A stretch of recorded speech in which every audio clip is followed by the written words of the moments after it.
Bueno, pues vamos a seguir viendo cómo trabajan los siervos de Dios. En esta ocasión vamos a ver cómo el Evangelio llega por primera vez a Europa. Era parte de la estrategia del Espíritu Santo que en este segundo viaje el Evangelio llegue a Europa. Nos encontramos en el libro de los Hechos, capítulo 16, versículos del 9 al 15. El libro de los Hechos, capítulo 16, versículos del 9 al 15. El viernes nos quedamos en cómo los colaboradores llegaron hasta el puerto de Troas. Y a partir del versículo 9 dice: esa noche Pablo tuvo una visión. Puesto de pie, un hombre de Macedonia, al norte de Grecia, le rogaba: ven aquí a Macedonia y ayúdanos. Entonces decidimos salir de inmediato hacia Macedonia, después de haber llegado a la conclusión de que Dios nos llamaba a predicar la buena noticia allí. Subimos a bordo de un barco en Troas, navegamos directo a la isla de Samotracia y al día siguiente desembarcamos en Neápolis. De allí llegamos a Filipos, una ciudad principal de ese distrito de Macedonia y una colonia romana, y nos quedamos allí varios días. El día de descanso nos alejamos un poco de la ciudad y fuimos a la orilla de un río, donde pensamos que la gente se reuniría para orar, y nos sentamos a hablar con unas mujeres que se habían congregado allí. Una de ellas era Lidia, de la ciudad de Tiatira, una comerciante de tela púrpura muy costosa, quien adoraba a Dios. Mientras nos escuchaba, el Señor abrió su corazón y aceptó lo que Pablo decía. Ella y los de su casa fueron bautizados y nos invitó a que fuéramos sus huéspedes. Si ustedes reconocen que soy una verdadera creyente en el Señor, dijo Lidia, vengan a quedarse en mi casa. Y nos insistió hasta que aceptamos. Vemos aquí, hermanos, cómo el Evangelio va expandiéndose, cómo más y más personas van conociendo del Señor. Pero hay otra parte que también voy a leer y nos vamos a quedar hasta el acontecimiento previo del encarcelamiento de Pablo y Silas, versículos del 16 al 22. Cierto día, cuando íbamos al lugar de oración, nos encontramos con una joven esclava que tenía un espíritu que le permitía adivinar el futuro. Por medio de la adivinación, ganaba mucho dinero para sus amos. Ella seguía a Pablo y también al resto de nosotros, gritando: estos hombres son siervos del Dios Altísimo y han venido para decirles cómo ser salvos.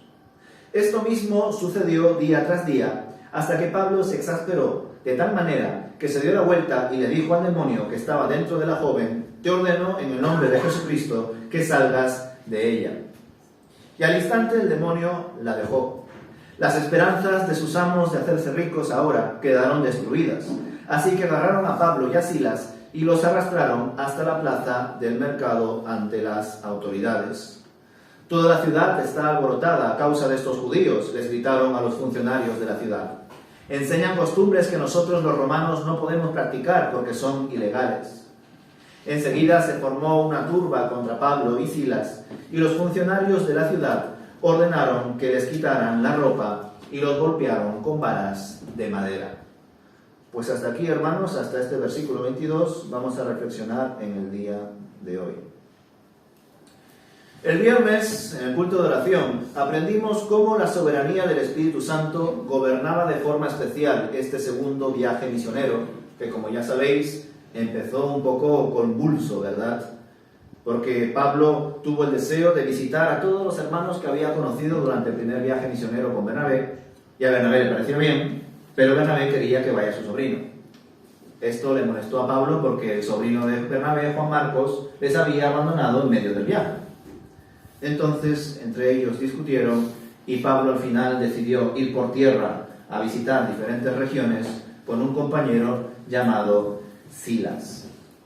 Con este compañero pasa por diferentes lugares, de Siria, de Cilicia, y conforme iba subiendo, llegó a algunas regiones que ya había visitado en el primer viaje misionero, como por ejemplo Derbe, Listra e Iconio.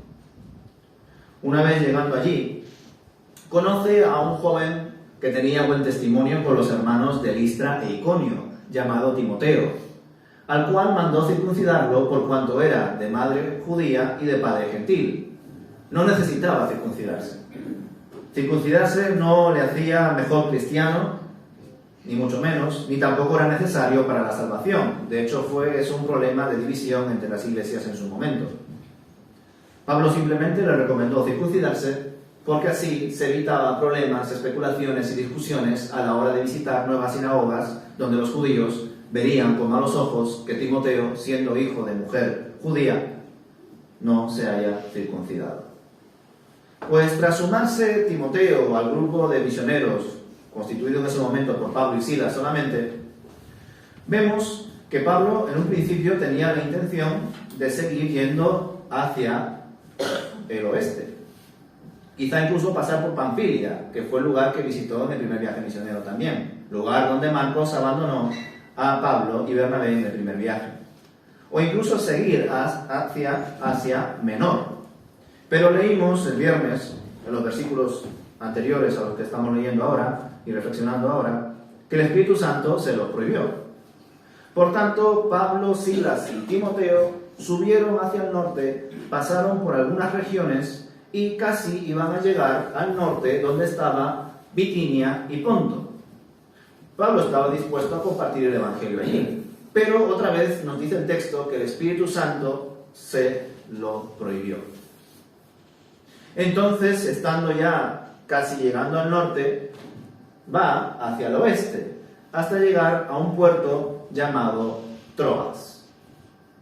En este puerto, Pablo, junto con los colaboradores, se queda allí esperando cuál es la voluntad de Dios. Y es así como empieza este versículo 9 que leemos del capítulo 16 de Hechos. En un momento dado, Pablo recibe una visión. La visión de un hombre que está en Macedonia y que pide ayuda. La pregunta es, ¿quién es este hombre de la visión? Y no sé cuál es vuestra opinión, pero algunos comentaristas consideran que este hombre representa a Europa y que esta visión que Dios estaba dando a Pablo era una muestra de que Europa necesitaba siervos de Dios que le prediquen el Evangelio. Hay algunos comentaristas incluso que consideran que este hombre era un ángel que había visto toda la necesidad que había en Europa y que estaba clamando, por supuesto, por orden de Dios, a Pablo y a sus colaboradores que por favor vayan a Europa y compartan el Evangelio allí. Por supuesto, la visión también podría ser un hombre puntual como tal, aunque no se mencione su nombre, que haya necesitado ayuda y que esté en Macedonia. Pero el punto es que no se menciona nada al respecto. Independientemente de ello, Pablo, al recibir esa visión y al entender que hay necesidad del Evangelio y de ayuda en Macedonia, región que ya pertenece al continente europeo, decide marchar hacia esa región. Pero lo interesante de esto, hermanos, es el versículo 10. Porque si os fijáis en la gramática del versículo 10, aquí comprobamos cómo el autor se incluye en el viaje, ¿verdad? Se suma un colaborador más, porque ya no está hablando de ellos, sino que está hablando de nosotros. Versículo 10, entonces nosotros decidimos salir de inmediato hacia Macedonia.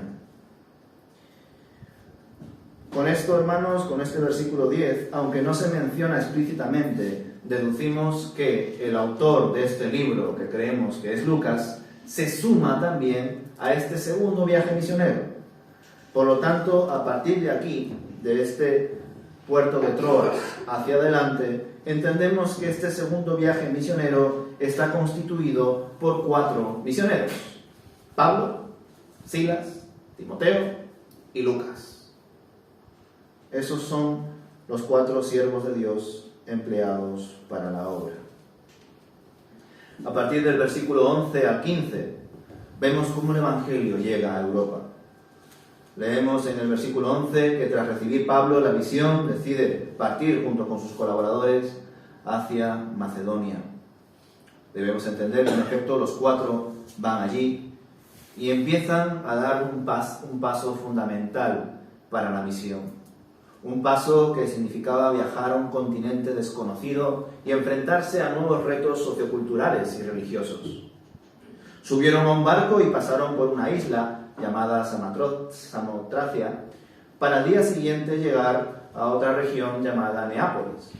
Y de allí marcharon a Filipos, una de las ciudades más importantes de Macedonia y que por supuesto era una colonia romana. En Filipos sucederán varios acontecimientos importantes, pero en el día de hoy solo trataremos algunos. Ahora bien, nosotros sabemos que hubo mucho fruto en esta ciudad, por cuanto luego el apóstol Pablo escribe la carta a los filipenses, la cual os invito a leer, para que sepáis más cosas de las que pasó y se desarrolló en esta región de Filipos. Pues bien, estando los colaboradores en Filipos, es curioso cómo estos misioneros no fueron a visitar ninguna sinagoga en la ciudad. ¿Por qué habrá sido así? Quizá no habría ninguna sinagoga en la ciudad, al ser también una colonia romana. O quizá era el propósito de Dios que vayan a las afueras de la ciudad y compartan el Evangelio con personas que de algún modo u otro creían o tenían inquietudes acerca del Dios único y verdadero, y por eso se reunían ahí para orar. Según el versículo 13, en este grupo de oración que estaba junto al río, solo había mujeres. Y fue una mujer llamada Lidia quien escuchó atentamente la proclamación del Evangelio, entre otras cosas porque Dios abrió su corazón, dice el texto. Debido a ello, hermanos, Lidia se constituyó como la primera persona en convertirse de Europa, junto con su familia, junto con los de su casa, que no sabemos qué casa tenía, no sabemos si vivía con sus padres, si tenía marido, si era viuda, si era soltera, si tenía hijos, si quizá vivía con sus hermanas o hermanos. No lo sabemos. Lo que nos enseña el texto es que esta mujer provenía de la ciudad de Tiatira, una ciudad que se encontraba en Asia. Y esto no solamente lo sabemos por la geografía, sino también por el libro de Apocalipsis. Tiatira es una de las iglesias a las cuales se escribe en Apocalipsis, en esos mensajes a las 7 iglesias. Una de ellas es la iglesia de Tiatira. Debido a las expresiones del versículo 14, podemos intuir que esta mujer o bien era judía o tendría algún trasfondo judío, o al menos era una persona que de algún modo u otro se relacionaba con Dios, aunque no conocía el Evangelio de Jesús. No obstante, el Señor dispuso su corazón para que la semilla de la palabra se deposite en su vida y ella se convierta. En el versículo 15 leemos que Lidia, junto con los miembros de su casa, no solamente creyeron, sino que fueron bautizados. Esto es algo, hermanos, que hoy en día nos puede impactar muchísimo, porque no suele pasar así, ¿verdad? Pero esto es por culpa de cómo se ha ido desarrollando la sociedad a lo largo de los siglos.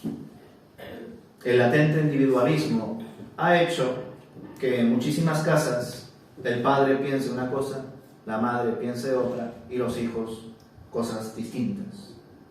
Y ya no solamente por el reto generacional, sino, como he dicho, por el individualismo, que en algunos casos puede llegar a enriquecer una familia, pero que desgraciadamente también ha llevado a muchas discusiones, divorcios, problemas entre los padres y los hijos, etc. ¿Entendedme? Si ahora, por ejemplo, religiones como los judíos, como los musulmanes, crecen bastante en número, no solamente es porque suelen ser familias muy amplias, numerosas, sino que además tienen una educación muy, pero que muy rígida. Es casi impensable que los hijos de gente musulmana no sean también en algún momento musulmanes, e igual judíos. Sin embargo, con los cristianos evangélicos casi es lo normal, Que los hijos sean creyentes y los padres no. O que los padres sean creyentes y los hijos no.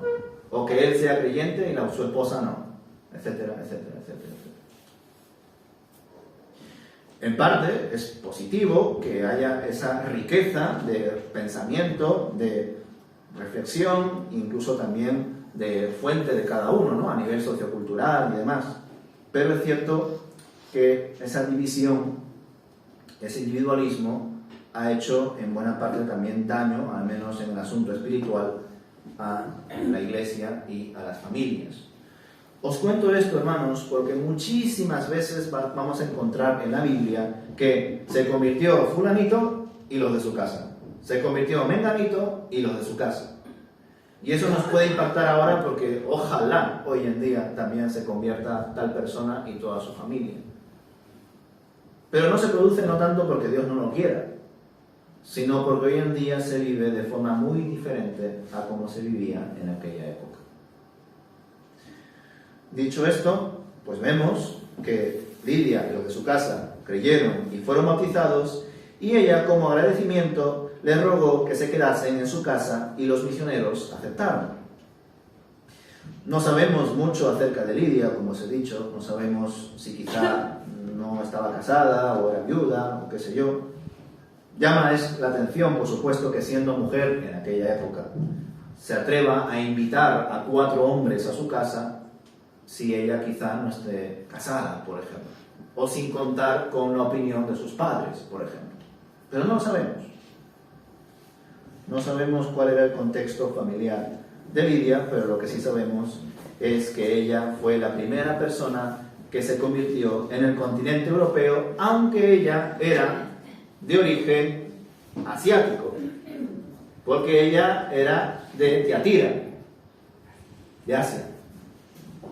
Así que es curioso que la primera conversión que se presenta aquí es de una persona que provenía de Asia, pero que vivía en Europa, y por tanto fue la primera persona, junto con su familia, que se convirtieron en Europa. También debemos entender, hermanos, que ya desde Troas, Lucas toma un papel más importante, ya no solamente como narrador, que siempre lo ha sido, sino como persona que se incluye en la narrativa. Y debemos entender que Lucas es el evangelista que más aboga por la figura, el papel, los derechos de la mujer. Si leemos los 4 evangelios, al poco tiempo podríamos llegar a esa conclusión. Lucas es el que da más visibilidad a las conversiones, acciones, participaciones de la mujer en medio de la misión de Dios. Por eso llama la atención también ver cómo se destaca eso, que por supuesto habrá sido así, yo no lo niego, ¿no? Cómo Lidia se convirtió en la primera persona que conoció el Evangelio en el continente europeo. Tras todo esto, vemos en los versículos 16 al 22 otro asunto que nos va a dejar a nosotros también con aspectos que reflexionar. Porque así como nada más llegar se encontraron ante una situación en la cual aparentemente no había sinagogas, nada más llegar también se encuentran ante una oposición demoníaca. Ellos continuaron en Filipos, y debido al versículo 16 podemos llegar a concluir de que no habría ninguna sinagoga en Filipos, pues Lucas narra que ellos volvieron a ir otro día a el sitio que estaba cerca del río. No dice en ningún momento que fuesen a una sinagoga. Y ya sabéis que en ese lugar cerca del río solamente se congregaban mujeres para orar. Pero justo de camino a ese sitio, una joven que tenía un espíritu de adivinación comenzó a seguir y molestar a Pablo y al resto de los misioneros. Esta mujer esclava era de gran valor para sus amos, pues ellos sacaban dinero al emplear su habilidad para adivinar asuntos del futuro. Pablo y compañía se dieron cuenta de que esta mujer tenía un espíritu de adivinación, pues sin conocerles previamente, la mujer sabía que todos ellos eran siervos de Dios que venían para compartir el Evangelio de Cristo en Filipos. Debido al caos y la insistencia de esta mujer por gritar día sí y día también, estos son siervos de Dios que vienen a deciros el Evangelio que os hará salvos, Pablo decide reprender al espíritu de la mujer y lo expulsó en el nombre de Jesús. Los dueños de la mujer, al ver que había salido la esperanza de su ganancia, decidieron prender a Pablo y a Silas para llevarlos hasta las autoridades. Una vez presentados Pablo y Silas ante los magistrados de Filipos, fueron acusados de alborotar la ciudad con sus creencias y costumbres judías, que ellos como romanos no tenían por qué aceptar ni practicar. Debido a toda esta acusación, el pueblo se agolpó contra ellos y los magistrados decidieron rasgarles los mantos y mandarlos a azotar con varas para luego mandarlos a la cárcel. Pero el acontecimiento de la cárcel ya lo dejamos para la semana que viene. Conclusiones de estos dos grandes acontecimientos que surgieron en Filipos. Por un lado, debemos destacar, lo dicho también en el viernes y hoy al principio, el Espíritu Santo nos muestra lo que debemos hacer y también nos muestra lo que no debemos hacer.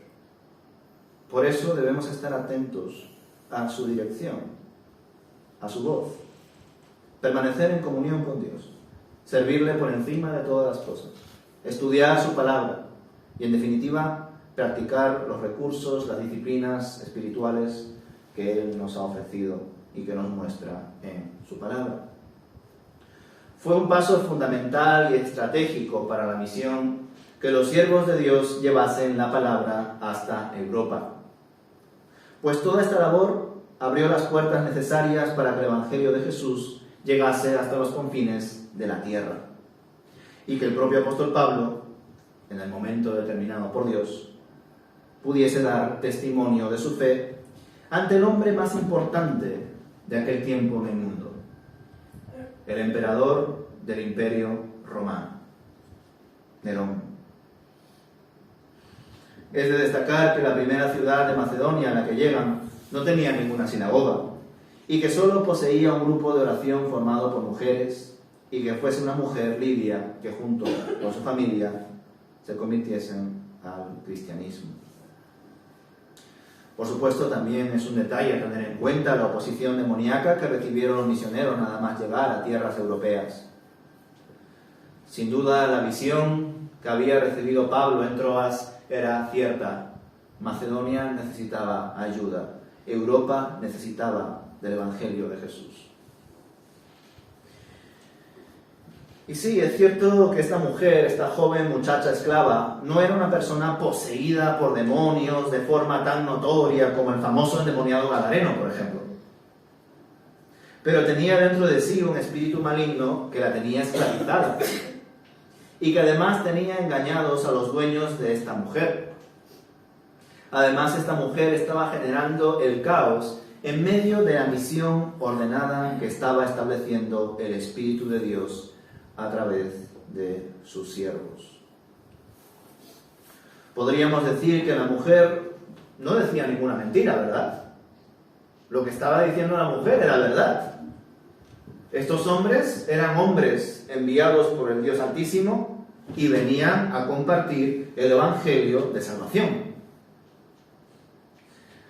Pero es que justamente por este caso, hermanos, aprendemos que Dios no solo quiere que se hagan las cosas bien, sino que también desea que se empleen los métodos correctos para hacer las cosas bien. Y la forma en la que actuaba esta mujer estaba totalmente desaprobada por Dios. Dios no necesita que vengan demonios a decir la verdad, entre comillas. Y ya sabéis que los demonios también creen y tiemblan. Decir que Dios existe está bien, pero hasta los demonios lo dicen. El asunto clave es tener una relación íntima con Dios. Personal, real, cercana. Y que con ello podamos compartir del amor de Dios con los demás. Manifestar su luz a través de nuestras palabras y de nuestros actos. Como si fuéramos un espejo que refleja la luz. Por eso, hermanos, aunque esta mujer no ha aparecido aquí como en las películas, haciendo ruido, gritando o echando espuma por la boca o qué sé yo, aunque esta mujer no estaba poseída como ese endemoniado gadareno, que era capaz de vivir entre los sepulcros y que incluso cuando le ataban con cadenas podía romperlas con la fuerza sobrehumana que tenía. Aún así, esta mujer tenía un espíritu maligno dentro de ella, que no solamente la esclavizaba, sino que también esclavizaba a sus amos y por supuesto a todos aquellos que acudían a esa mujer para adivinar qué es lo que pasaba en el futuro para sus vidas, su familia, su trabajo, su salud. Inquietudes que todos tenemos, ¿verdad? ¿Qué va a pasar con mi vida? ¿Qué va a pasar con este trabajo? ¿Qué va a pasar con esta decisión que quiero tomar? El Señor quiere que confiemos en su voluntad, que esperemos. Y muchas veces el silencio de Dios nos ayuda a hacernos más fuertes. Yo sé que a veces nos puede desesperar, pero créanme, probablemente habéis orado por eso. Porque si en algún momento habéis orado al Señor para que os dé fuerzas, para que os dé paciencia, para que os dé madurez, la respuesta a esas oraciones probablemente sean pruebas. Porque las pruebas nos ayudan a ser pacientes.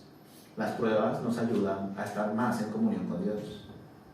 Las pruebas nos ayudan a ser más maduros.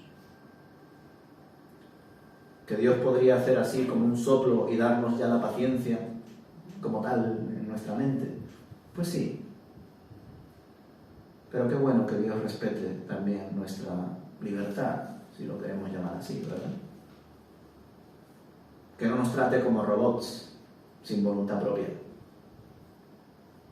sino que nos dé la oportunidad de elegir, de acercarnos más a Él, o si no, dejarnos llevar por nuestro pecado. Nosotros, hermanos, debemos dar gracias a Dios por guiar a Pablo, Silas, Timoteo y Lucas hasta Europa para predicar el Evangelio. Pues si no hubiese sido así, hermanos, si esto que acabamos de leer hoy aquí no hubiese pasado, quizá el Evangelio no hubiese llegado a Europa. Y por lo tanto tampoco a América. Y ninguno de los que estamos aquí estaríamos aquí. Pero el Señor ya tenía presente las almas de muchas personas del mundo que se convertirían gracias a estos viajeros, a estos misioneros, siervos de Dios. Lo compartí el viernes.